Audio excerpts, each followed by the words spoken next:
Radio Padania Libera e bentrovati al nostro appuntamento con Onda Libera che credo possa essere, ma c'è qualche difficoltà di collegamento, dedicato come tutti i giovedì alla conversazione con Claudio Borghi Aquilini, responsabile economico della Lega Nord e candidato alla presidenza della regione Toscana in quota Lega.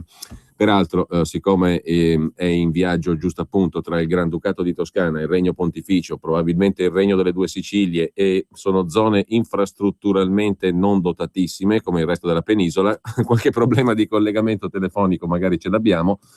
Intanto però diamo la prima occhiata all'agenzia ANSA. La sua prima pagina in questo momento si apre giusto appunto su un tema economico. Nuovo anno nero per il commercio. Vanno giù le vendite, dice l'Istat. Il 2014 è archiviato come un altro anno nero per il commercio al dettaglio, con le vendite che scendono dell'1,2%, rileva l'Istat. Si tratta del quarto anno consecutivo che chiude in calo, anche se rispetto al 2013 la caduta rallenta. E la notizia fa il paio con una notizia data oggi dal Corriere della Sera in cronaca di Milano sui negozi storici che abbandonano le vie del centro di Milano. Si chiudono le saracinesche sul centro del capoluogo lombardo. Tra fallimenti, chiusure, liquidazioni e concordati, negli ultimi 4 anni ha chiuso un negozio ogni 2 giorni. 690 è il numero degli esercizi pubblici milanesi che hanno abbassato la saracinesca per difficoltà economiche negli ultimi 4 anni. E rimanendo sempre alla prima pagina dell'agenzia ANSA c'è l'altro argomento del giorno, Rai Mediaset, la guerra delle torri. E il governo che dice bisogna mantenere, lo stabilisce il decreto del Presidente del Consiglio dei Ministri 2014, alla Rai una quota non inferiore al 51%. Intanto però mi dicono dalla regia che siamo in collegamento con Claudio Borghi Aquilini, come detto poco fa. Buongiorno intanto Claudio. Eccomi, buongiorno. Buongiorno a te, in viaggio, super impegnato come al solito, ma riusciamo a collegarci almeno verso il Mugello.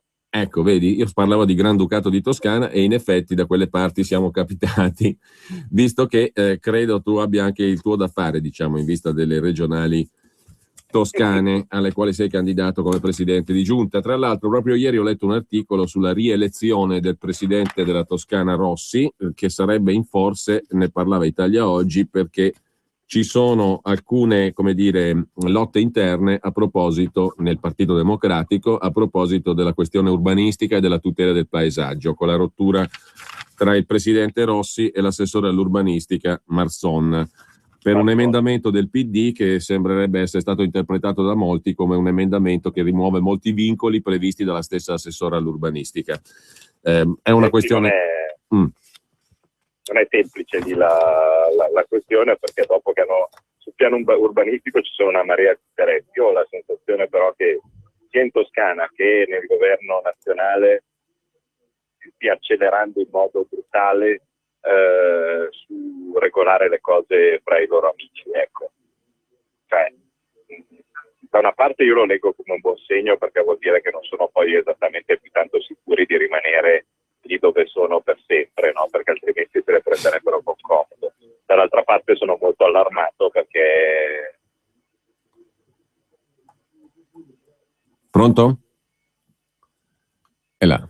Parlavamo giusto appunto di infrastrutture, è il tema del giorno anche, le torri di trasmissione dei segnali radiotelevisivi e telefonici, e giustamente per entrare in quello che sarà anche uno degli argomenti della nostra conversazione dobbiamo averne una riprova pratica, plastica, pragmatica di quanto funzionino le infrastrutture radiotelevisive e telefoniche e i ponti e i trasmettitori in Italia. Tra l'altro spesso capita di dover chiamare 2 o 3 volte quando si telefona proprio perché siamo all'avanguardia, ma intanto l'Unione Europea promuove la manovra dell'Italia dando un ultimatum alla Francia, titola ancora l'agenzia ANSA in prima pagina, e secondo organizzazioni non governative sono 220 i cristiani rapiti in Siria. Intanto Draghi ha parlato al Parlamento europeo magnificando la propria opera. Effetti positivi dalle misure della Banca Centrale Europea, dice il presidente della BCE. Il quantitative easing, cioè questa specie di acquisto titoli da parte della Banca Centrale finché l'inflazione si mantiene bassa, ma bisogna fare le riforme, ha detto Draghi al solito Parlamento semivuoto. E sempre dalla prima pagina dell'agenzia ANSA, Grasso e Boldrini, i presidenti di Senato e Camera, contro i vitalizi ai parlamentari corrotti. Una questione lanciata dal Fatto Quotidiano e ripresa con somma autorevolezza dalle due somme cariche dello Stato. Claudio, ci siamo di nuovo, abbiamo ripristinato il collegamento telefonico, visto che è uno degli argomenti del giorno, no? Quello delle torri, dei ponti di trasmissione radiotelefonica e televisiva. Ne parleremo magari, però stavi parlando della Toscana. Sì.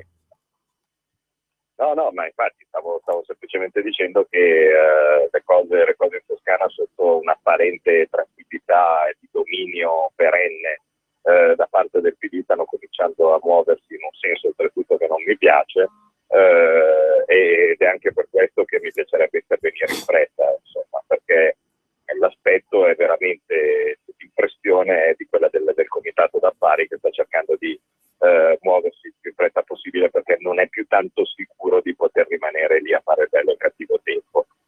E quindi da una parte, ripeto, mi fa piacere, dall'altra parte mi inquieta un po', perché il danno poi dopo rischia di diventare irreparabile, insomma, perché certe vendite, certe cose fatte in fretta se portano poi dopo dei benefici costanti e perenni agli amici degli amici, poi dopo diventano irreparabili invece per la mano del cittadino, per il cittadino. Pensiamo alle autostrade, cioè insomma ci ricordiamo, no? Certe privatizzazioni così chiamate fatte di corsa a beneficio di sappiamo, e poi dopo i profitti sono rimasti chi li ha fatti, e poi la fregatura invece col conto da pagare è rimasto sulle scatole del cittadino.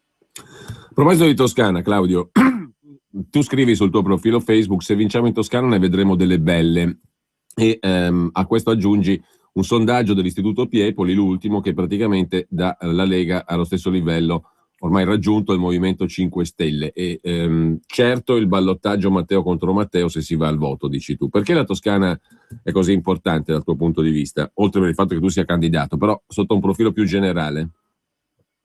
Ma le due cose sono collegate, nel senso, io mi sono candidato non perché pensassi che l'ambizione della mia vita è fare governatore regionale. Io di ambizioni nella mia vita ne ho ben poche in questo momento, perché professionalmente ho già ottenuto tutto quello che dovevo fare. In questo momento l'obiettivo mio e di Matteo Salvini è quello so che suona ambizioso, ma vabbè, di salvare l'Italia. No? E al momento, per salvare l'Italia, dato che stanno arrivando delle cose che rischiano di essere irreparabili per i nostri figli, per tutti, bisogna cercare di scacciare il prima possibile la cricca di governo. Dato che non ci fanno votare, a quanto pare, perché sennò altrimenti uno non faceva campagna acquisti come ai bei tempi, no? Come ai tempi degli filipoti vari, no? In Parlamento. Tu fai campagna acquisti se mediti di tirare a rischio. E allora l'unica maniera per cercare di dargli una spallata è vincere in Toscana. Vale a dire, prendiamo per esempio la differenza, no, fra Veneto e Toscana. Veneto era un'idea loro di cercare di dare una spallata a noi, perché governavamo, e quindi il sogno del PD sarebbe stato, e tuttora, no, quello di riuscire a cacciar via la Lega dal Veneto, no? E verranno respinti con perdite, ovviamente. Noi cerchiamo di fare esattamente la cosa analoga, cioè andando a vincere in casa loro, a quel punto Renzi sarebbe in ginocchio, perché non esiste nella vita che la Lega Nord vince in Toscana e Renzi rimane al suo posto, cioè scatterebbe, se non si dimettesse subito, scatterebbe un fuggi di persone che ormai capiscono, che avrebbero capito che quel periodo è finito, e a quel punto veramente si potrebbe andare finalmente alle elezioni. Claudio, sempre guardando al tuo profilo su Facebook, che roba è la legge che chiude i negozi per pochi centesimi? Ieri sera, ma vabbè, cioè io ogni tanto mi stupisco dell'impreparazione. E io devo dirti, Claudio, che ti abbiamo perso per qualche secondo, e anche per qualcosa di più che qualche secondo. Sentiamo il brano intanto, visto che abbiamo parlato di Facebook, sentiamo questo estratto dalla trasmissione di ieri sera con il figlio di Colaninno padre, ovvero Matteo Colaninno, che a suo tempo è stato anche responsabile economico del PD, oltre che deputato del PD.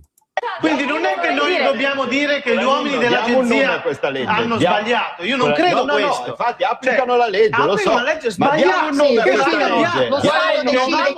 Chi è l'evasione fiscale con una persecuzione. Ma non è solo gli uomini dell'agenzia, non c'entrano niente. La legge, diciamolo però, la legge è quella sugli scontrini e sui sigilli, è la legge Visco-Bersani. Ma che Visco Bersani? Perché deve fare delle figuracce subito in esordio? La legge sugli scontrini, la Visco-Bersani, la sfido. La sfido a dire che non è quella. Scusa, teniamo un attimo ferma la sfida. Quanto ci mettiamo su? Perché io quando arrivo qua poi devo fare la sfida. La legge sugli scontrini è la Visco-Bersani. Accetto la sfida in questo modo. Oggi noi sugli scontrini andremo oltre. Fatturazione elettronica. No, ma per carità, io sto dicendo guarda avanti.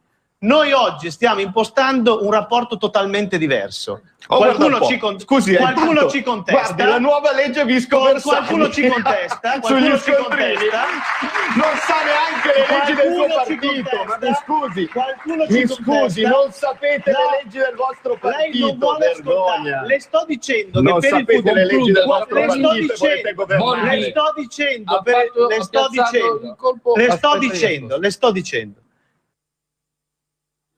Ecco, questo era Matteo Colaninno. Ieri sera a Matrix si parlava di una chiusura, appunto, di un'attività per una 95 centesimi di scontrino, e purtroppo per Colaninno era lui stesso a non conoscere l'origine, la norma che impone la legge sugli scontrini di cui si parlava e che è stata fatta da Visco e Bersani.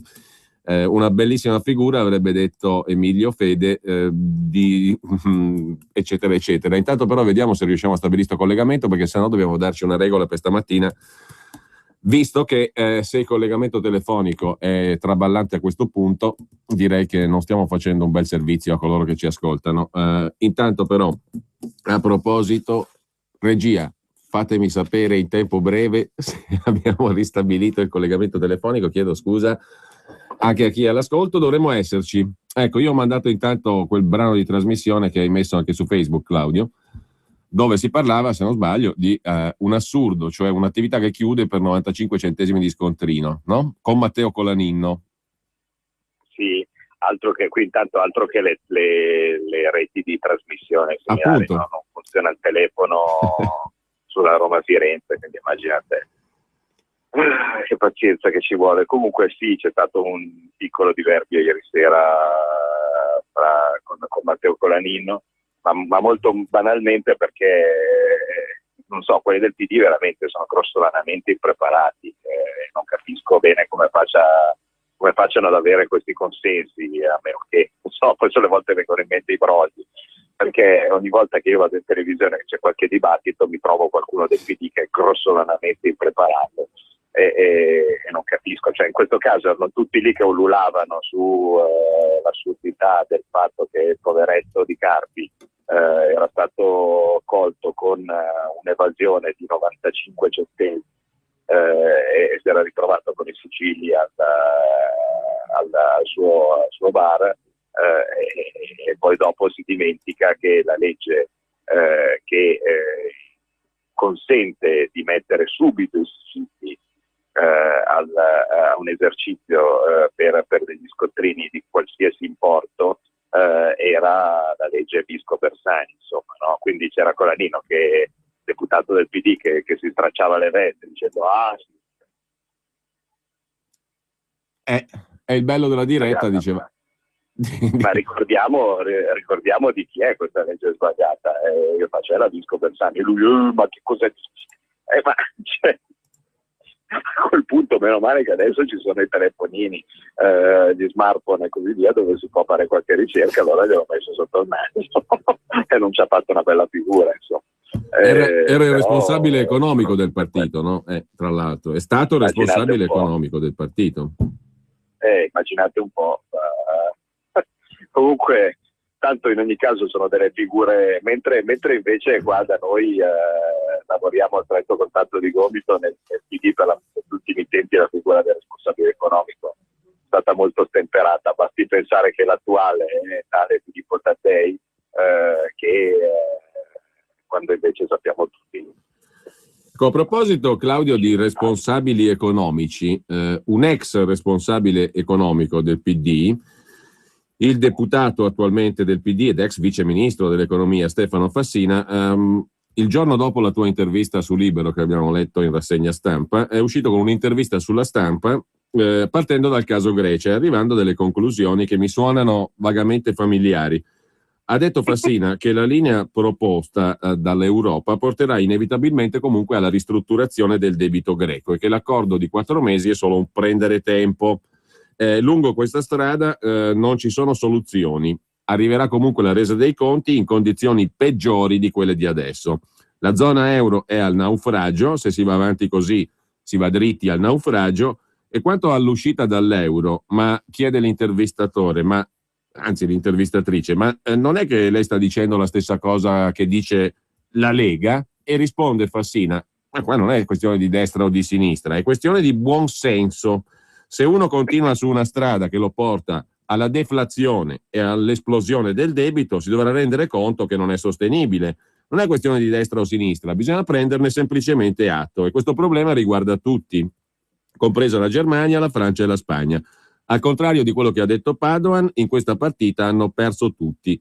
Le correzioni necessarie per far funzionare la moneta unica sono politicamente impossibili e quello che invece ci rimane è la continua precarizzazione del lavoro. Dice Fassina, vogliamo dirci questa amara verità o vogliamo far finta che con un'altra operazione di precarizzazione del lavoro riusciamo a far ripartire l'economia? Tuoi commenti dopo la pubblicità, Claudio. A scuola di business. Oggi musica. Come accordare tecnologia, efficienza e convenienza con un'occasione imperdibile.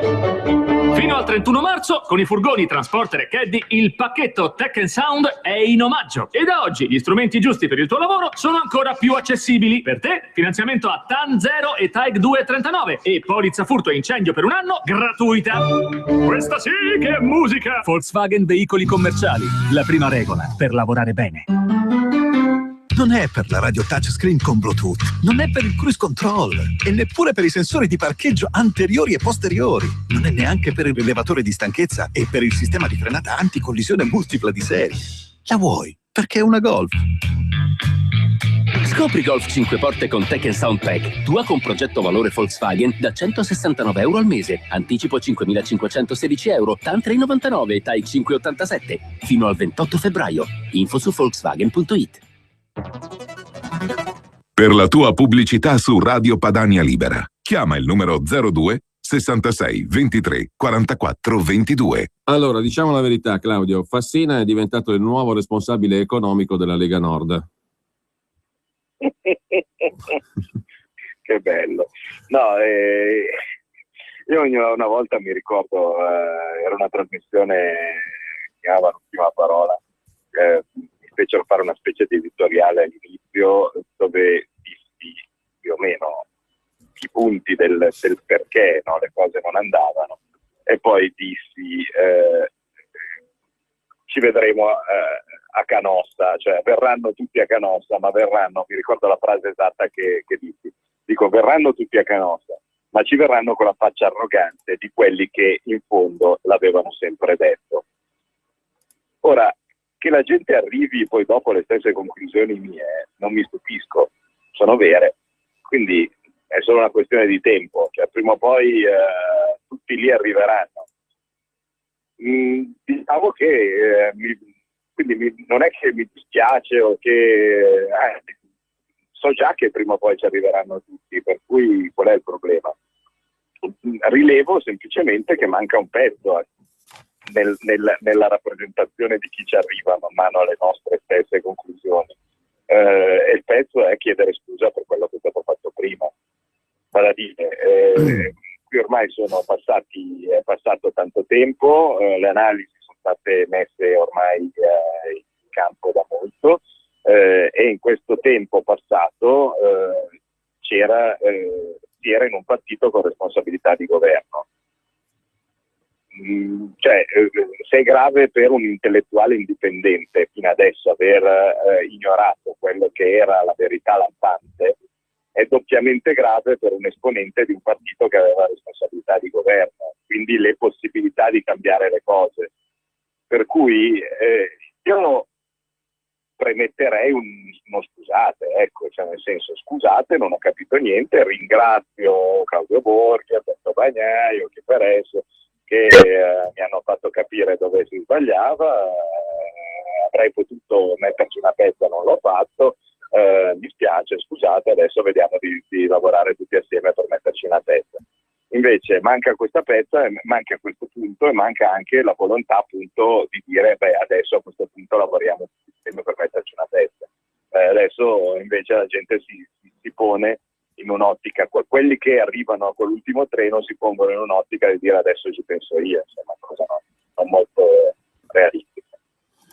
Claudio, prima di parlare degli altri argomenti di primo piano, economici principalmente, devo dirti che a me ha colpito stamattina il fatto che non si sia praticamente parlato per niente di una questione che invece ha una rilevanza, direi, molto corposa, anche per l'entità delle cifre in ballo, perché proprio ieri è arrivata dalla Corte dei Conti una richiesta di condanna per danno erariale, credo tra le più alte della storia, da parte dei pubblici ministeri Alessandro Napoli e Luigi D'Angelo.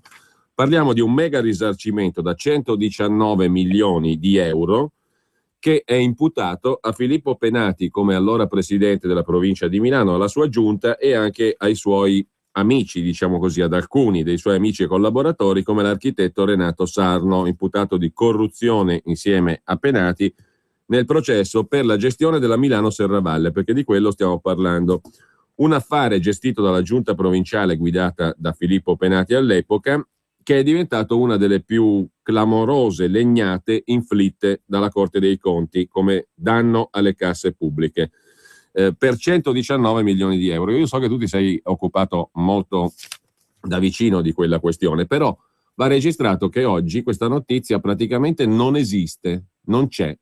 Eppure stiamo parlando di 120 milioni di multa, di danno erariale inflitto a Penati, alla sua giunta e a chi collaborò all'operazione. Operazione che in pratica fece incamerare al gruppo Gavio, dal quale la provincia comprò il 15% della Milano Serravalle, una plusvalenza, cioè un guadagno esageratamente superiore rispetto a quello che era la realtà. È la bellezza di poter dominare i sistemi di informazione. Voi tenete presente cosa è stato il risalto di 40 euro di Boxer di fronte a queste cifre paurose, ma va bene, cioè nel senso, nel momento stesso in cui si dispongono di tutti i mezzi di informazione, si decide cos'è che deve essere reso noto alla gente e cosa invece deve essere censurato e gestito. Questa questione era evidente, non è neanche peraltro la prima volta che le autorità contabili si pronunciano sulla gestione Penati, che è stata caratterizzata da una sistematica spoliazione del bene pubblico. E in ogni caso è esattamente quello che mi fa apprezzare adesso e che mi fa preoccupare riguardante la Regione Toscana e altre cose che fa il PD. Cioè io adesso non voglio generalizzare, perché magari cercando a fondo qualcuno del PD onesto si trova, ma diciamo che ci sono stati numerosi esponenti del PD il cui unico scopo era l'arricchimento personale su vasta scala, e se ci fosse un minimo di indagine imparziale su queste operazioni, in realtà io penso che la cifra complessiva, diciamo, di danno e di appropriazione indebita a favore del privato, degli amici degli amici, a danno del pubblico, sia iperbolica. Cioè non stiamo parlando della singola mazzettina, quella di Greganti, no? Non trovata casualmente, non trovata da Di Pietro, non indagata da Di Pietro. Stiamo parlando di cose enormi, stiamo parlando appunto delle autostrade, stiamo parlando della Serravalle, stiamo parlando degli aeroporti, stiamo parlando del Monte dei Paschi, stiamo parlando della Banca dell'Etruria, cioè stiamo parlando di tutto un network incredibile di malaffare che anche quando è certificato, come in questo caso dalla Corte dei Conti, diventa relativamente importante. È per questo che io veramente cerco di fare in fretta, e però una sensazione, diciamo così, negativa dal punto di vista della presenza del pubblico, della consapevolezza del pubblico dell'entità del danno, perché la Serravalle era del 2005 e adesso sono passati 10 anni e quei soldi lì ormai dove sono? Cioè, io mi ricordo che all'epoca, quando ci fu la questione della Serravalle, era così evidente che il sindaco di Milano all'epoca, Gabriele Albertini, si fiondò in numerose procure per essere sicuro, dico vado a più di una, per denunciare l'evidente truffa che stava avvenendo. Ovviamente il fascicolo venne messo sotto la pila, insomma. Poi il processo, tant'è vero che il processo penale per la questione Serravalle mi risulta che sia forse alle battute iniziali, quindi sappiamo anche dove andrà a finire. Vabbè, c'è anche una norma nella famosa legge Severino che ha favorito oggettivamente penati, no? Per quello, dal punto di vista del processo.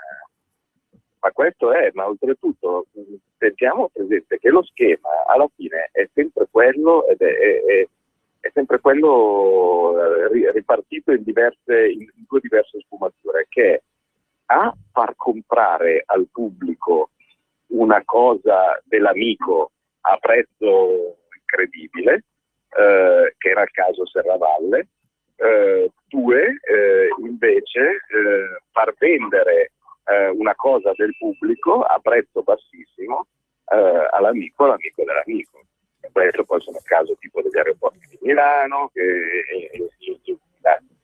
le autostrade, i Benetton, eccetera. Le autostrade, il telefono, cioè alla fine è sempre così. E poi dopo, vabbè, ci agganciamo anche, già che se vogliamo parlare delle cose del giorno, la questione dell'Enel.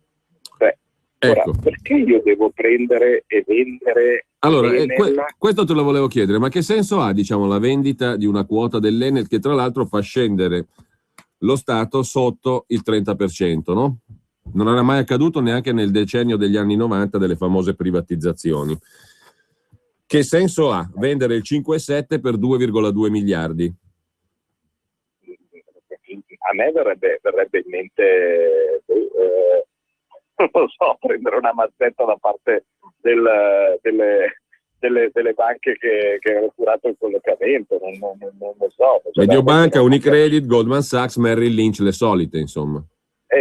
Sì, ma altrimenti non mi spiego, nel senso che il vendere non è che è sempre negativo, sempre positivo, no? Comprare o vendere cose, però stiamo parlando innanzitutto di cose strategiche, perché non si capisce perché le reti, cioè le antenne televisive, no, sono strategiche, mentre invece l'energia che le fa funzionare non è strategica, cioè l'antenna senza la corrente non trasmette, no? Per cui direi che le due cose dovrebbero essere considerate, se è considerata strategica una, dovrebbe essere considerata strategica anche l'altra, ma soprattutto bisogna metterlo in parallelo con cos'è in questo momento il costo di finanziamento dello Stato. Vale a dire, se io prendiamo per buono il fatto che con l'euro io non ho dei sistemi autonomi di finanziamento, no? E quindi consideriamo uno Stato che non voglia uscire dall'euro e riappropriarsi della sovranità monetaria, e quindi deve cercare delle sue fonti di finanziamento. Ecco, in questo momento, in quest'ottica, la differenza, cioè dal punto di vista della convenienza, dovrebbe essere: mi conviene di più vendere equity, cioè vale a dire azioni, cioè partecipazioni di società, o accendere debito?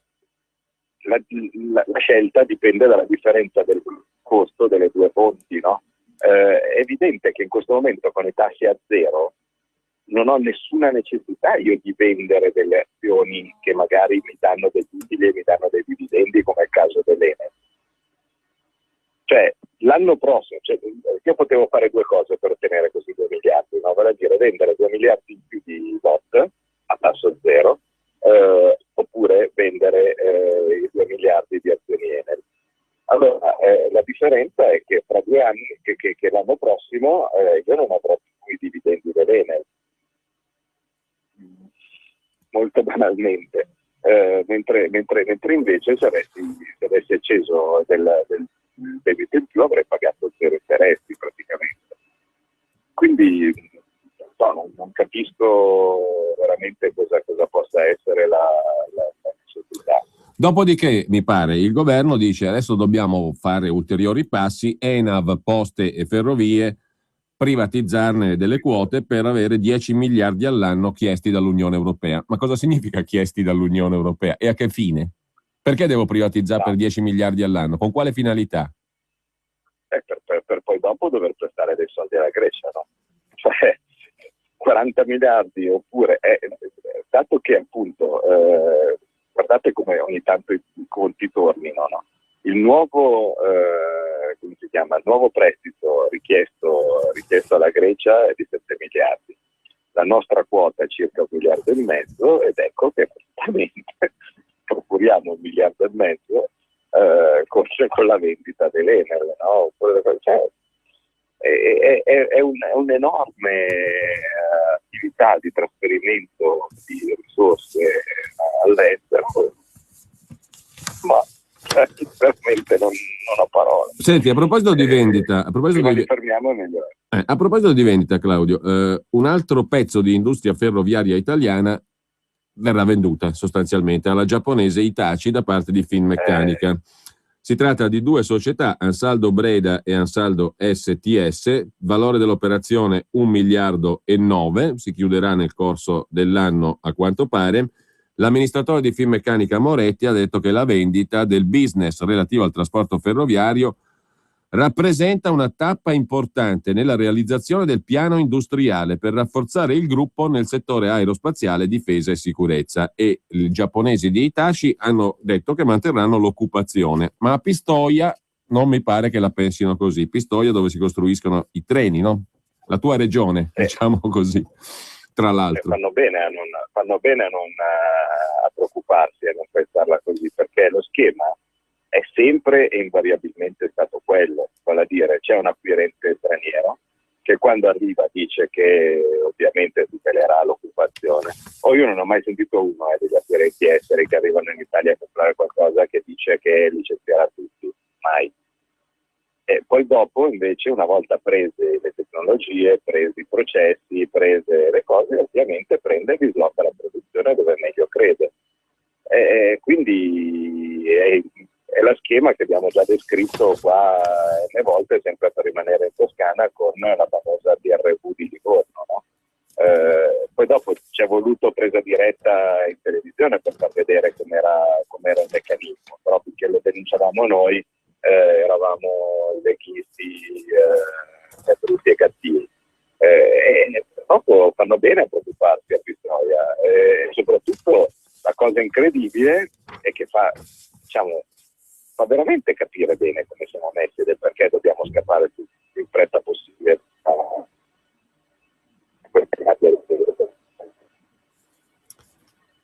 Credo che siamo di nuovo precipitati in un cono d'ombra dal punto di vista telefonico. Vediamo se riusciamo adesso a recuperare velocemente anche il collegamento con Claudio Borghi Aquilini, e poi credo che a partire dalle 11.30, tra una decina di minuti, potremo avere con noi anche Matteo Salvini per l'ultima parte della trasmissione di oggi, insieme a Claudio Borghi Aquilini, sempre che i ponti radiotrasmissivi del segnale telefonico ce lo consentano.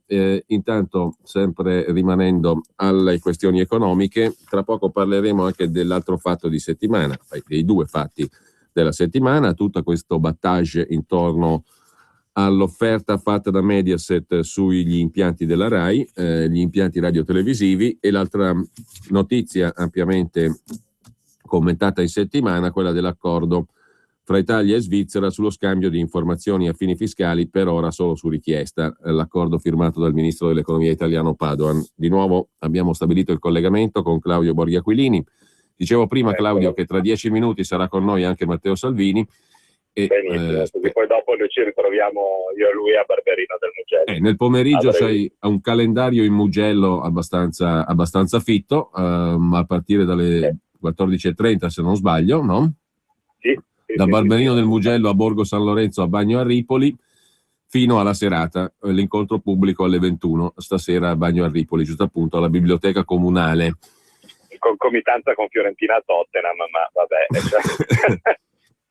Ecco, stavo dicendo prima, Claudio, volevo un tuo commento, anche una tua valutazione sugli altri due fatti di cui si è ampiamente discusso in questi giorni. Quello ultimo dell'estremo attivismo, a quanto pare, dal punto di vista finanziario di Berlusconi, che ultima serie di operazioni ha fatto un'offerta sul Rai Way, cioè sulla società che gestisce gli impianti di radiotrasmissione della Rai.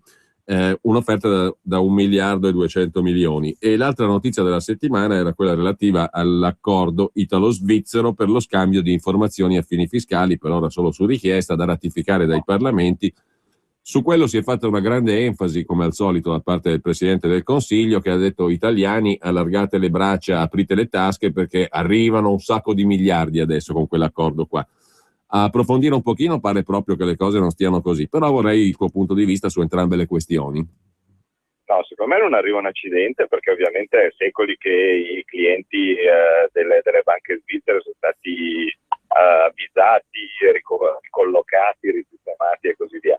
No, però volevo finire un secondo con i treni, perché è troppo importante. Cioè, da dire, questa società in difficoltà a Pistoia, che fa i treni migliori del mondo, no? Che è stata venduta ai giapponesi, in contemporanea la regione Toscana ha comprato decine di treni in Polonia.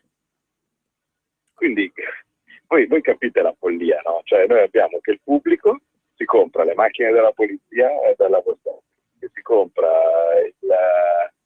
i treni in Polonia con i soldi appunto del pubblico, e dall'altra parte poi dopo magari deve o svendere la ditta italiana oppure pagare la cassa integrazione per i disoccupati.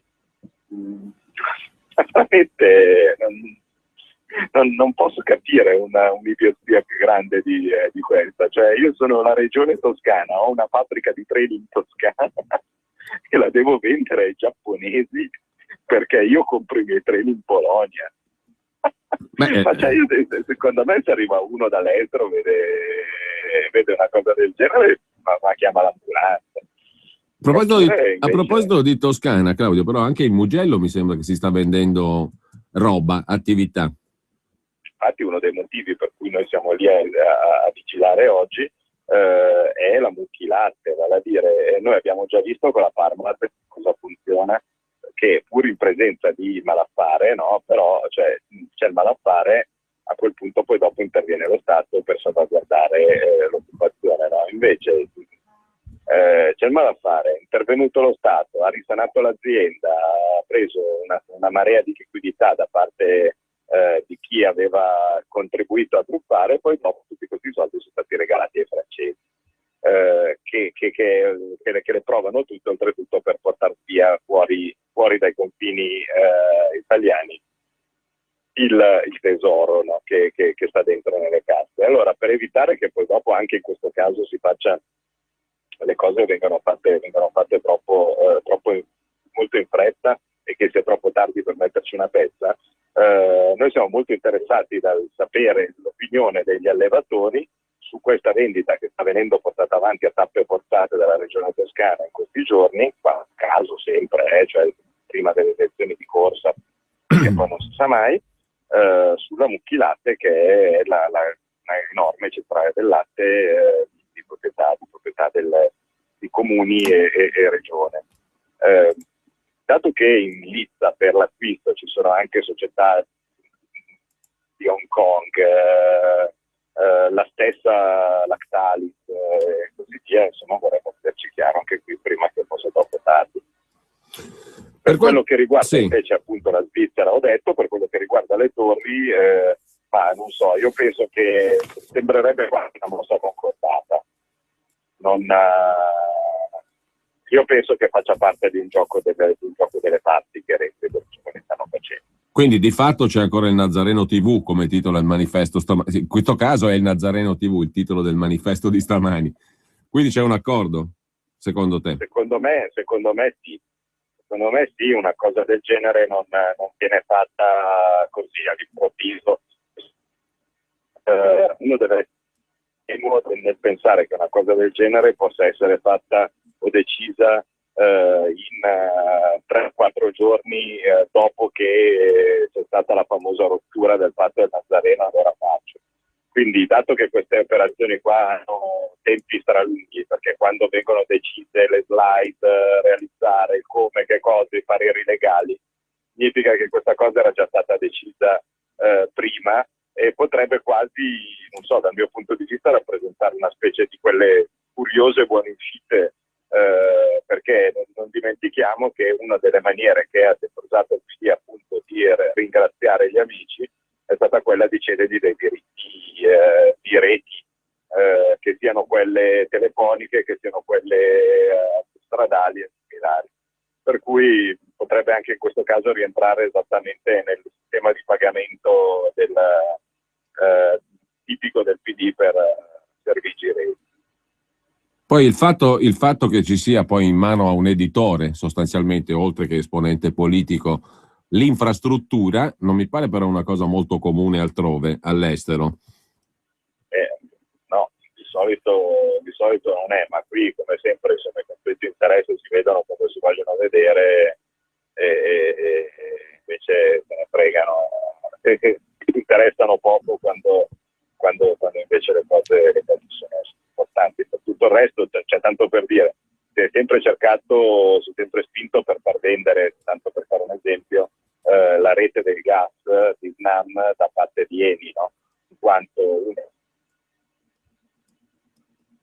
Sì, si dice il gestore deve essere cosa diversa, la rete deve essere qualcosa di autonomo. Beh, in questo caso, non so se ci sente ancora Claudio, in questo caso abbiamo invece l'operazione esattamente opposta e immagino che moltissimi degli sostenitori, dei simpatizzanti, degli iscritti al Partito Democratico siano felici di questa operazione, magari quelli che hanno anche una certa esperienza e militanza storica in quello che era il vecchio PC, PDS, PD e via dicendo. Insomma, un'operazione che è altamente emblematica del tipo di politica spregiudicata che viene fatta, non so se sulla pelle, perché non so se Claudio è ancora in collegamento dalla regia. Stamattina è un percorso di guerra questa trasmissione e cerchiamo di condurla a termine. Insomma, la metafora è un po' esagerata, però certamente non è agevole la cosa. E, intanto vediamo se riusciamo al volo a stabilire il collegamento telefonico di nuovo con Claudio Borghi Aquilini, poi c'è la pausa pubblicitaria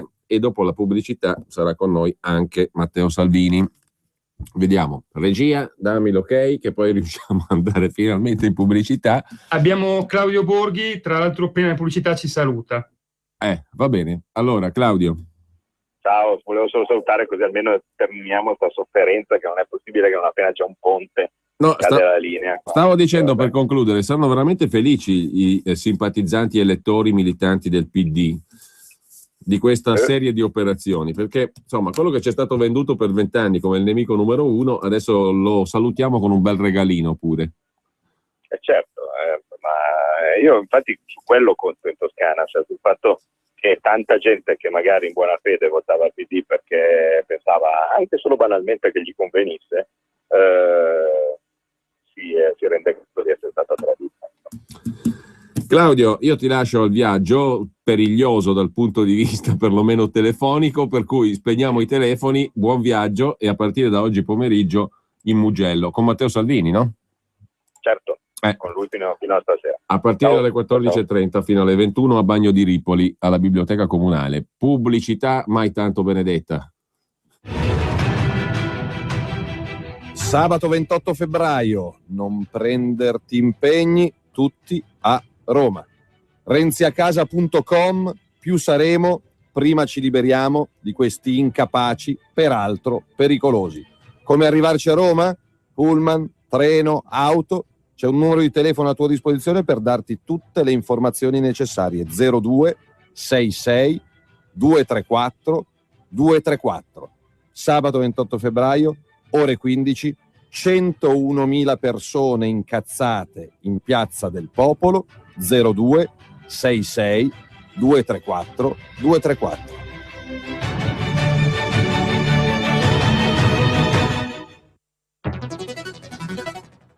A scuola di business. Oggi musica. Come accordare tecnologia, efficienza e convenienza con un'occasione imperdibile. Fino al 31 marzo con i furgoni Transporter e Caddy il pacchetto Tech Sound è in omaggio. E da oggi gli strumenti giusti per il tuo lavoro sono ancora più accessibili. Per te finanziamento a TAN 0 e TAEG 2,39 e polizza furto e incendio per un anno gratuita. Questa sì che è musica. Volkswagen Veicoli Commerciali. La prima regola per lavorare bene. Usa la tua carta You & Any, hai fino a 15 euro di carburante omaggio e un bonus punti sul nuovo programma. Fino al 31 marzo ogni 3 rifornimenti da 30 litri hai 5 euro di carburante omaggio. Info ed Station aderenti su youndany.com. Non è per la radio touchscreen con Bluetooth, non è per il cruise control e neppure per i sensori di parcheggio anteriori e posteriori. Non è neanche per il rilevatore di stanchezza e per il sistema di frenata anticollisione multipla di serie. La vuoi perché è una Golf. Scopri Golf 5 porte con Tech Sound Pack, tua con progetto valore Volkswagen da 169 euro al mese, anticipo 5.516 euro, TAN 3,99 e TAI 5,87, fino al 28 febbraio. Info su Volkswagen.it. Per la tua pubblicità su Radio Padania Libera, chiama il numero 02 66 23 44 22. Nella casa del futuro, l'energia è pulita e la tecnologia diventa amica dell'ambiente. Laghi Alpini SRL propone a Busto Garolfo villini singoli e bifamiliari in classe A+, con costi energetici quasi azzerati. Una sintesi perfetta tra estetica, comfort ed efficienza per regalare agli acquirenti il sogno di un'abitazione veramente ecocompatibile. Per informazioni 0331 070 766 laghialpinisrl.it. Missione possibile, il trasloco della tranquillità. Se devi traslocare, la missione è possibile. Grillo Antonino Traslochi. Scopri tutti i nostri servizi su www.grilloantonino.it. Quando vuoi regalarti un esclusivo momento di piacere, non c'è niente di meglio di un buon caffè. Un caffè preparato con l'inconfondibile Caffè Padano. Caffè Padano, l'espresso buono come quello del bar. Bevi un caffè Padano e sostieni Radio Padania. Chiama subito il numero verde 800 08 68 69 e acquista una fornitura di Caffè Padano. La macchina del caffè è in omaggio, grazie a Radio Padania, la tua radio. Chiama l'800 08 68 69 e prova direttamente a casa tua l'inebriante aroma del Caffè Padano. E ricorda, chi beve Caffè Padano sostiene Radio Padania. Caffè Padano. Mai assaggiato un espresso così? Edilbona, lattoneria per edilizia, impermeabilizzazioni, rifacimento tetti con tegole e pannelli coibentati di qualsiasi forma. Edilbona, lavori con piattaforma aerea fino a 20 metri. Edilbona, ad Arcisate Varese in via Bevera. Informazioni al 348 22 94 662. Ricordate Su e Giù, il sistema saliscendi per tendaggi? Su e Giù, il dispositivo che fa scendere le tende con tutto il binario permettendovi di toglierle in sicurezza. Senza la paura di cadere dalla scala per lavarle. Su e Giù è in vendita presso tappezzieri, colorifici e ferramenta. Telefonate al numero 02 36 51 64 40. Vi diremo dove trovarlo. Acquistatelo direttamente sul sito www.gmg-srl.net. Su e Giù, per non cadere più. Per la tua pubblicità su Radio Padania Libera, chiama il numero 02 66 23 44 22.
miliardi di privatizzazioni all'anno, secondo quale logica risulta difficile da capire, per cui metti insieme tutto e hai l'idea di un paese in vendita o in svendita, oltre alle svendite già effettuate.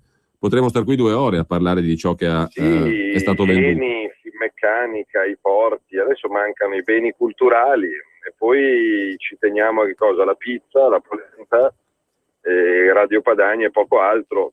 Noi cerchiamo di spiegare in Padania, in Italia e in Europa che è possibile un futuro anche senza vendere tutto quello che le generazioni precedenti hanno contribuito a costruire. E quindi è chiaro che Renzi e per un certo verso Berlusconi fanno parte di questo sistema, di questo ingranaggio. Allora, tra poco dai, sentiamo anche chi ci sta seguendo, perché siamo a 2 giorni praticamente dalla manifestazione di Roma e io però su questo vorrei farti una domanda, visto che pare coagularsi un fronte, diciamo, non dico soltanto il fronte mai con Salvini, no? Che ha messo insieme gente di varia estrazione, dall'ANPI che abbiamo cercato di contattare ieri e oggi, al fronte lesbo, gay, bisexual, transsexual, che non so, diciamo, cosa ravveda di preoccupante nella manifestazione della Lega a Roma, così come del resto i partigiani d'Italia, non so cosa vedano di preoccupante, a meno che, diciamo, sia un novello fascismo quello che vai proponendo, no? E lo vedono tutti. E comunque questo fronte composito ha messo insieme una serie di sigle. Oggi coi telefoni ci sta andando di un bene che non si poteva prevedere di meglio. Se siamo rapidi magari riusciamo, ecco, a ricollegarci, credo che lo abbiamo fatto. Comunque Matteo, per farla breve, ti stavo per chiedere se qualche preoccupazioncella ce l'hai circa possibili opposizioni a Roma alla manifestazione, che dovrebbe essere una cosa scontata, una manifestazione democratica e normale, diciamo, come sempre, no? Però, insomma, qualche segnale, un pochino di preoccupazione ce l'hai o no? La Piazza del Popolo sarà una piazza piena, sorridente, pacifica, incazzata ma tranquilla. Mamme, papà, nonne, bambini. Già ieri per Roma c'erano diversi leghisti in giro che ne hanno approfittato per farsi qualche giorno da turista. Quindi io sono assolutamente felice e tranquillo per l'adesione incredibile che sta avendo la manifestazione normale e autorizzata, perché tutto il resto non è né normale né autorizzato. Ieri sono stato contestato da 5 studentesse precarie antifasciste. Tu la conoscevi la categoria della studentessa e precaria antifascista? No, questo ci manca. Bene. Ecco, in Italia noi abbiamo, oltre che i disoccupati organizzati, anche le studentesse e precarie antifasciste. Poi ci sono scusami, Matteo. Io adoro la libertà di parola, la differenza di pensiero, non capisco cosa c'entri l'Associazione Nazionale Partigiani d'Italia con la manifestazione della Lega contro il governo Renzi. O i comitati per l'acqua pubblica. Il comitato per l'acqua pubblica, il comitato perché non piova mai e il comitato per cambiare il pannolino quando il bimbo fa la cacca. Non so, ci sono sostanzialmente tutti, basta che non rompano le palle. Basta che questore, prefetto, sindaco e ministro facciano il loro mestiere. Questi sono liberi di delirare come vogliono, dove vogliono, basta che lo facciano. Mi scuserai la battutaccia, ma vista la performance del questore di Roma... Guarda, la speranza è che per la legge dei grandi numeri uno fa una figura di fango la settimana prima, si suppone che la settimana dopo possa non rifarla. Però io sono strafelice perché ci sono adesioni da ogni dove, anzi è il problema di chi far parlare e chi non riusciremo a far parlare, perché fortunatamente c'è tanta gente che non è neanche iscritta alla Lega, che però ci tiene a costruire un percorso di vita diverso rispetto a quello che ci sta disegnando il trio Renzi-Alfano-Merkel, perché nelle mani di questi siamo.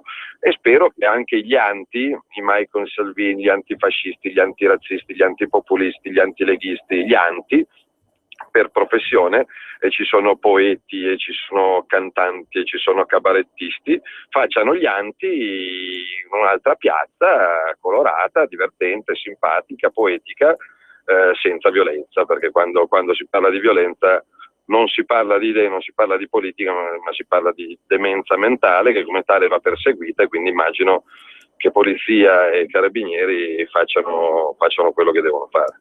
Allora, intanto sentiamo chi è all'ascolto, 02 66 20 35 29 per chi vuole intervenire con Matteo Salvini. Poi ti chiedo anche brevemente, Matteo, come è concepita, come è strutturata la giornata di sabato, che noi peraltro seguiremo in diretta da Radio Padania.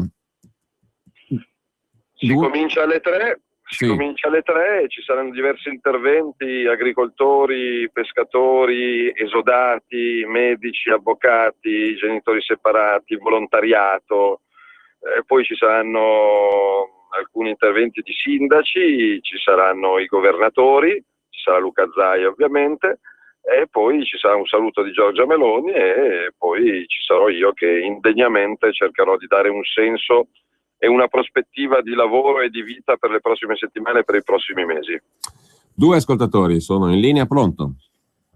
Pronto, Alessandro da Nuoro, me ho iscritto a Noi con Salvini, speriamo che adesso non mi dicano la macchina, qualcuno dei centri sociali. Allora, scusa se mi permetto Giulio, ma la notizia del giorno è quella che hanno bocciato i conti alla Francia. Cioè, fino adesso hanno scherzato con piccoli paesini, l'Italia non fa neanche tanto testo, Spagna o Francia poche se magna, però la Francia in rivoluzioni si è specializzata, adesso spero che siano loro a dare il via alla rivoluzione. Ciao. Beh, diciamo che è stato dato un ultimatum fondamentalmente, più o meno. Comunque, un'altra telefonata, pronto? Pronto? Buongiorno. Buongiorno. Ciao Matteo. Buongiorno. Sono Marina del Lago di Como. Ciao Matteo. Prego. Ciao cara. Ascolta, io volevo sapere, metti che io non vengo ma ho pagato una persona per venire là, perché sai che i miei problemi. Ascolta, sei carinissima.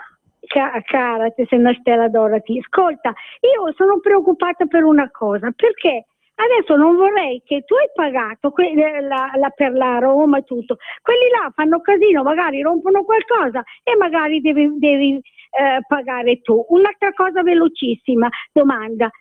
Io ieri sera ho sentito i Tosi alla porta a porta. Questa è una cosa che ho sentito io e penso io, che Tosi non è che ce l'ha, perché lui ha detto io ho 25 anni che sono nella Lega.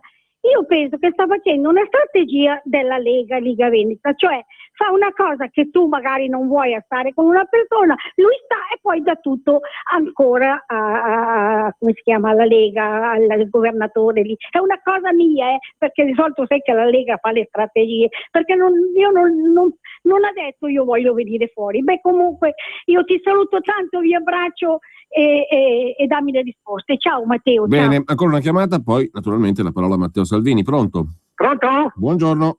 Pronto, buongiorno. Guarda che squillante. Pronto Matteo, in alto il cuore sempre. Matteo, tu lo sai benissimo perché tutti ti vogliono, tutti ti chiamano, perché tu hai lo spirito vero della Lega, lo vivi dentro il tuo cuore. Quello è che ti porta avanti a queste battaglie, tutti ti chiamano, tu devi far capire a Tosi che il Veneto non è Verona, il Veneto è più grande di Verona, Zaia rappresenta perché rappresenta le diverse realtà e comunità. Ciumbia che adrenalina, Matteo. Si è sentito abbastanza chiaro. Ringrazio l'amico di Nuoro. È vero, in Europa qualcosa si sta muovendo e di solito se i francesi si incazzano sul serio, quindi contiamo sull'asse con Marine Le Pen, che è una scelta strategica e di futuro, non casuale. Ringrazio Marina da Como che ci seguirà via radio, ma però sono parole che solo in Lega posso sentire. Non riesco a venire alla manifestazione, ma ci ho messo i soldi per garantire a qualcuno che non se lo poteva permettere di venire a Roma, quindi quei 50-60 euro, grazie. Poi Tosi, ma no, non siamo così fini strateghi, nel senso che non sono quello che fa finta di litigare per poi mettersi d'accordo, anche perché se litighi alla gente girano le palle. Cioè in un momento come questo, con la crisi economica, le aziende che chiudono, i camionisti in difficoltà, le partite IVA, la legge Fornero, l'immigrazione fuori controllo, l'ultima delle cose che appassionano la gente, che la gente si aspetta dai partiti e dalla Lega in particolare, è che si litighi. E quindi quando Tosi ha iniziato a mettere in discussione Zaia, la candidatura di Zaia, le liste a sostegno di Zaia, e dialoghiamo con l'NCD, e dialoghiamo con Passera, io non voglio avere niente a che fare, con tutto il rispetto possibile e immaginabile, né con Passera né con Alfano. Ritengo che Zaia sia un ottimo governatore che ci viene invidiato in mezzo mondo e non vada messo in discussione, e chiunque discuta Zaia si mette automaticamente fuori dalla Lega. Punto. Tosi è stato ed è tuttora un ottimo sindaco di Verona, è segretario della Liga Veneta e in quanto tale ha come diritto e dovere di garantire che la Lega continui a ben governare il Veneto con colui che l'ha rappresentata, che è Luca Zaia. Appunto, non ci sono finte, controfinte, anche perché essere da 3 giorni sui giornali con la Lega che litiga mi fa girare le palle. Io voglio essere sui giornali per quello che facciamo, non per quello che parliamo, tizio ha detto, quell'altro ha fatto.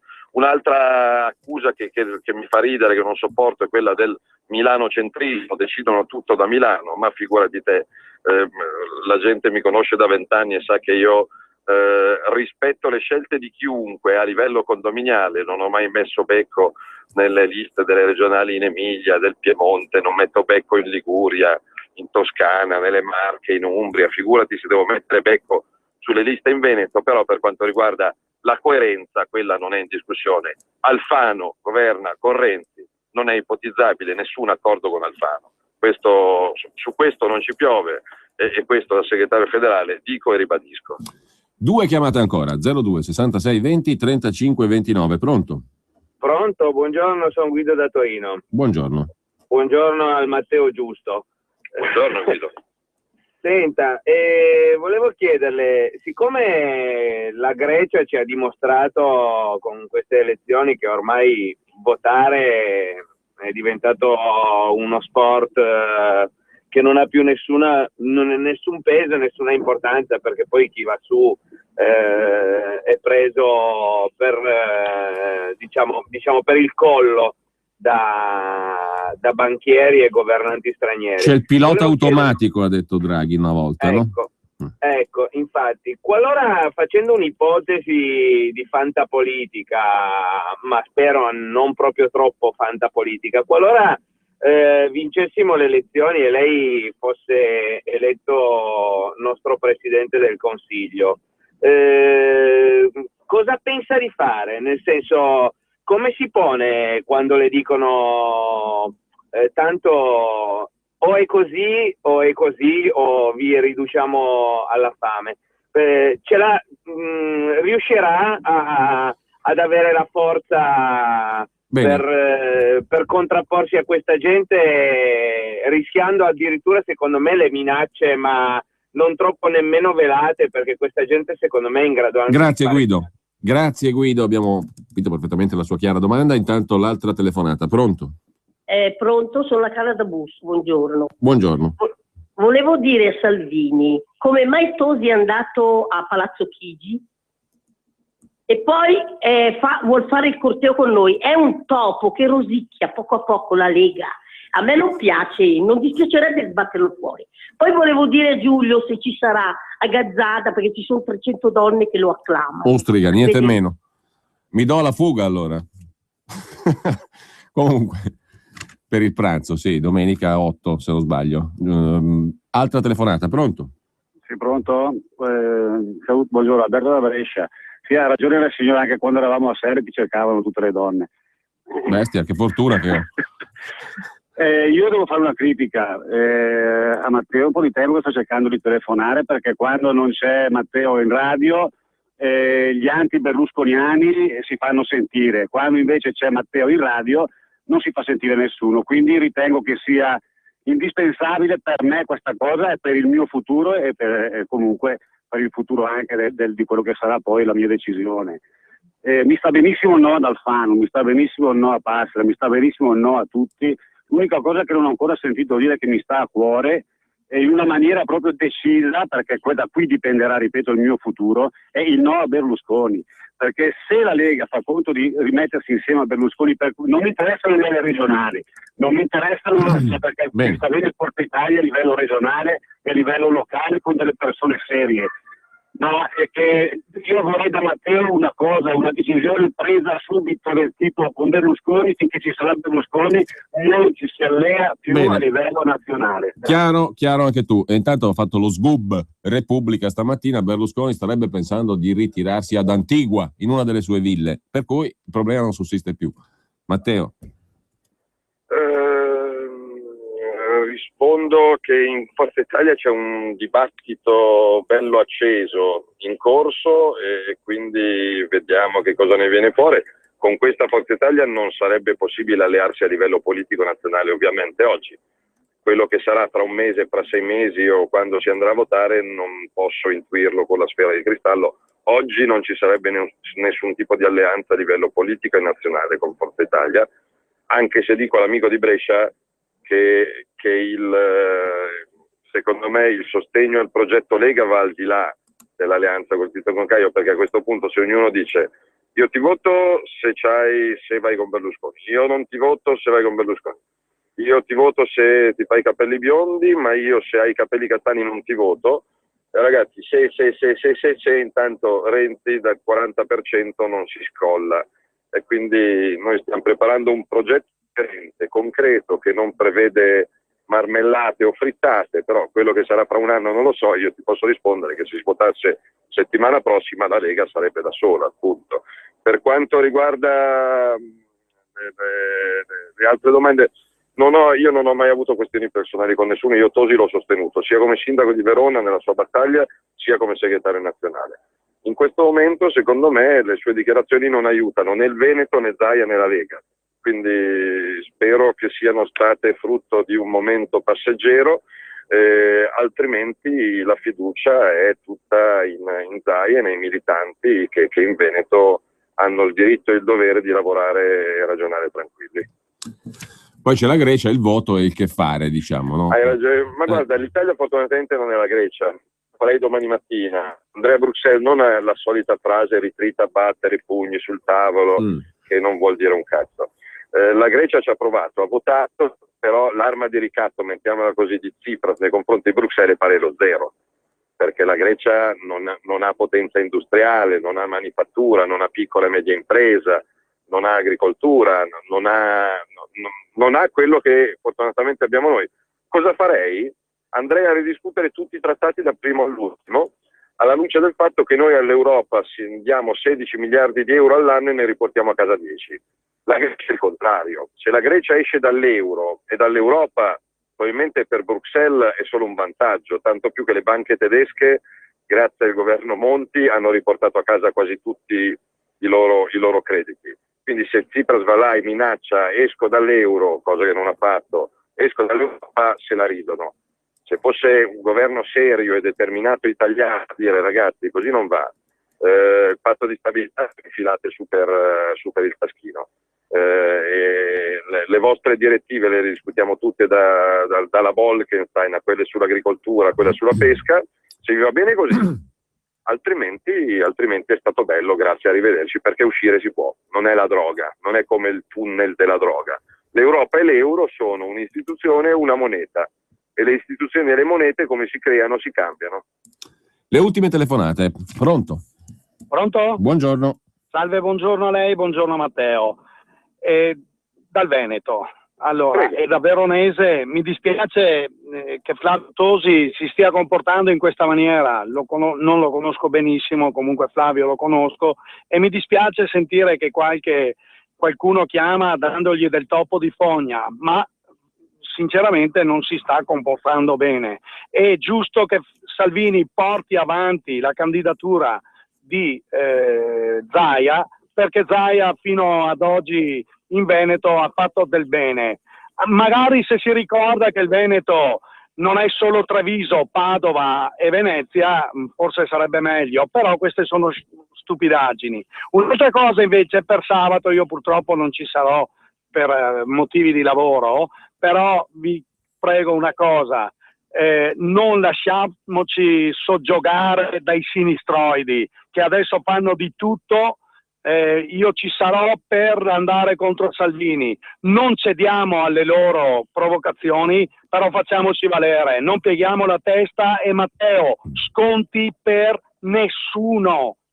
L'ultima telefonata, pronto? Pronto, sono Ferruccio da Cavarate. Buongiorno. Ciao Matteo, da un giorno a Santo Stefano esattamente.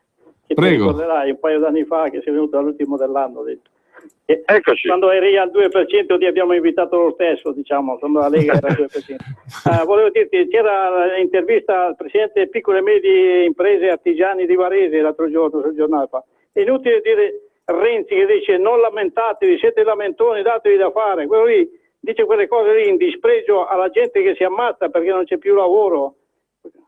E poi un'altra cosa, Rutelli l'ha annunziato e ha detto ma i 35 milioni del vostro partito, che c'era anche Letta Enrico, dove sono andati a finire? Ah, io non lo so, le ha detto. A voi vi vengono a prendere i 600 euro, 60.000 euro dei diamanti, ma quello 35 milioni di euro, quello non va a prendere nessuno, Rutelli e Enrico Letta.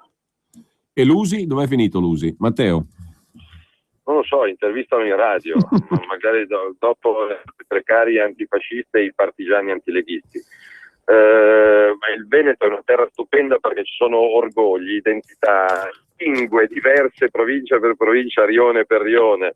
È difficile da amministrare, ma Luca Zaia l'ha fatto benissimo con un bel gruppo di consiglieri e di assessori. Quindi se si fa squadra, la Moretti, stando ai sondaggi, è indietro di 15-20 punti, perché il Veneto è terra di lavoro, di fatica, di sudore. Con tutto il rispetto per chi va dall'estetista a rifarsi le unghie, non c'è tantissimo tempo per andare a farsi le unghie e la lampada.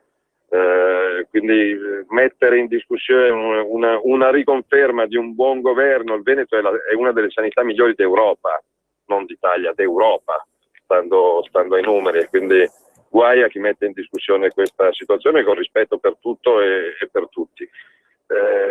Sabato non ci faremo mettere i piedi in testa a nessuno, figurati, però la storia democratica e non violenta della Lega è lì da vedere da 25 anni a questa parte. Mi spiace che gli altri usino minacce, io ne ho denunciati un po' su Facebook, su Twitter, perché un conto è l'insulto, un conto è la protesta, un conto è minacciare violenza nei confronti di Tizio Di Caio. Guarda, anche oggi pomeriggio in Toscana, ti pare che per andare a visitare dei lavoratori che rischiano di perdere il posto di lavoro, sto pensando ad esempio alla centrale del latte di Firenze e del Mugello, ci siano minacce di distruggere il locale ai baristi e ai ristoratori che ospitano le iniziative della Lega, e questa sera per un incontro pubblico che abbiamo in una biblioteca comunale ci saranno 150 poliziotti, perché il sindaco, che peraltro è di sinistra, perché in Toscana evidentemente sono tutti di sinistra, il sindaco poveretto ha detto: ma discutere di politica fa sempre bene, ho messo a disposizione della Lega la biblioteca del comune.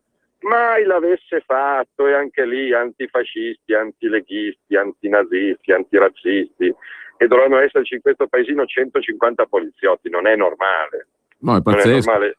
Io mi collegherò con Rai 2 con la trasmissione Virus verso le 10, ma non è un modo normale di portare idee. Non è possibile che ovunque io vada c'ho dietro i 10, 15, 20, 30, 50 che rompono le palle, ma ieri a Roma, oggi a Firenze, domani a Milano, sabato a Roma. Non è una politica sana, perché io sono convinto che all'ascolto di Radio Padania in questo momento ci sia tanta gente che la Lega non l'ha mai votata e magari mai la voterà, che non condivide le nostre idee sull'euro, sull'Europa, sulle tasse, sulla scuola, sull'immigrazione, ma un'idea si controbatte con un'altra idea, non con la minaccia, la spranga, il volto coperto, la pietra, l'uovo, il carciofo, il bastone. Questi sono dei poveretti. Conto che duri ancora poco questo brutto clima e che certa gente venga messa in galera, perché certa gente non è un contromanifestante, certa gente a volto coperto e coi bastoni va presa e portata in galera. So che in Italia non vanno più in galera neanche i rapinatori. Ecco, la prima cosa che farei da Presidente del Consiglio è che chi sbaglia paga. Sei in piazza e sfasci una vetrina o lanci un bastone o una pietra addosso a qualcuno, vai in galera. Ma per un po' di settimane, non per 2 ore, per un po' di settimane. Vabbè Matteo, chiudiamo con una battuta che poi in realtà è il titolo d'apertura della prima pagina dell'agenzia Stefani, cioè dell'agenzia ANSA, l'agenzia del regime. Ancora un anno nero per l'economia e il commercio, ma la fiducia sale, che è la logica conseguenza. Ma guarda, è pronto, non so se l'hai visto, ma è pronto un decreto del governo Monti contro i temporali estivi, perché Renzi sta trattando con l'ONU, con la NATO, e sta facendo delle missioni molto importanti per evitare che nei mesi di luglio e agosto piova, perché sì, la gente dà fastidio che piova a luglio e agosto, quindi concentrare in autunno e in primavera le piogge e i temporali. E sai come si fa? Lavorando. Una volta si sparavano coi cannoni per evitare la grandine, adesso si sparano i tweet, così non piove. O si sparano cazzate a seconda dei punti di vista. Buon viaggio. Se Mattarella approverà questo decreto d'urgenza contro i temporali estivi. Vi aggiorno dalla Toscana e vi aspetto in tantissimi sabato a Roma. Io non so se c'è qualche buco libero, in pullman o in treno il numero di telefono, perché magari qualcuno dice all'ultimo istante, a qualcuno viene la febbre, spero di no per lui, nell'ultimo giorno, quindi si libera un posto in pullman o in treno.